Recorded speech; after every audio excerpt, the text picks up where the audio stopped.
Hello बच्चों, so let's understand the question first. The question says which of the following isomerism is are shown by the complex. Okay. So हमें यहाँ पर एक complex दिया गया है जिससे रिलेटेड ये बताना है कि इनमें से कौन कौन सी आइसोमेरिज्म शो होती है। चलिए सबसे पहले चेक करते हैं आयोनाइजेशन और लिंकेज के लिए जो क्या है स्ट्रक्चरल आइसोमेरिज्म। सो देखिए हमें कंपाउंड दिया गया है ये COCl2 OH twice and NH3 twice Br। सो ये हमारे पास एक कॉम्प्लेक्स है, इससे रिलेटेड हमें बताना है। यहाँ पर OH नहीं क्या है, OH ट्वाइस, इसका मीनिंग क्या है H2 है। ठीक है। सो देखिए सबसे पहले हमें बताना है आयोनाइजेशन आइसोमेरिज्म के लिए। आयोनाइजेशन आइसोमेरिज्म के लिए क्या होता है, देखिए कॉम्प्लेक्स के अंदर की साइड एक लिगेंड क्या होना चाहिए, एनाइनिक होना चाहिए, और कॉम्प्लेक्स के बाहर की साइड एक सिंपल एनाइन होना चाहिए, और ये दोनों क्या कर सके, आपस में एक्सचेंज कर सके। ठीक है ना, सेल की जगह बीआर, बीआर की जगह सेल आ जाता है, तो यहाँ पर आयोनाइजेशन आइसोमेरिज्म पॉसिबल है। ठीक है, तो आयोनाइजेशन आइसोमेरिज्म यहाँ पर पॉसिबल है क्योंकि सीएल और बीआर आपस में एक्सचेंज हो सकते हैं। तो ऑप्शन जो ए है वो क्या हो गया हमारे पास, राइट हो।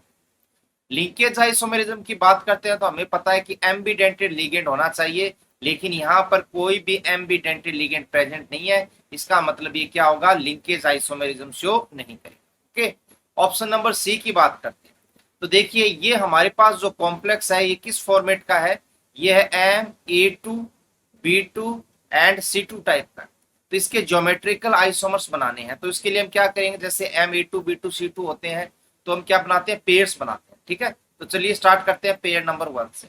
तो सबसे पहले AA से बनेगा AA, then BB, then CC। ठीक है, इसके बाद पेयर नंबर 2, AA को कांस्टेंट रखो, B और C को एक्सचेंज कर दो, BC एंड BC।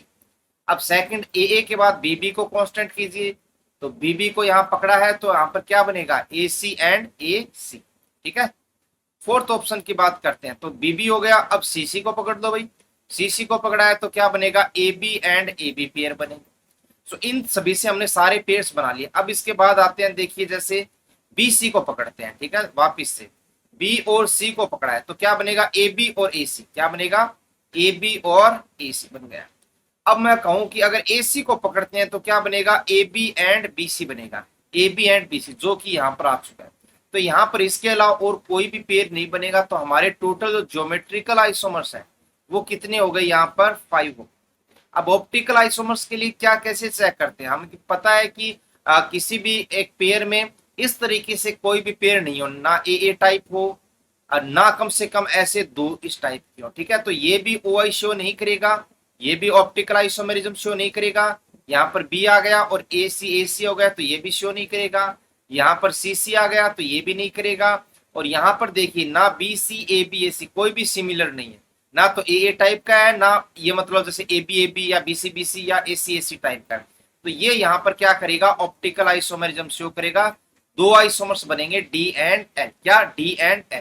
तो यहाँ पर हम बोल सकते हैं ज्योमेट्रिकल आइसोमर्स 5 बन गए, ऑप्टिकल आइसोमर्स कितने बन गए 2, एंड स्टीरियो आइसोमर टोटल कितने बन गए 4 एंड 2 6।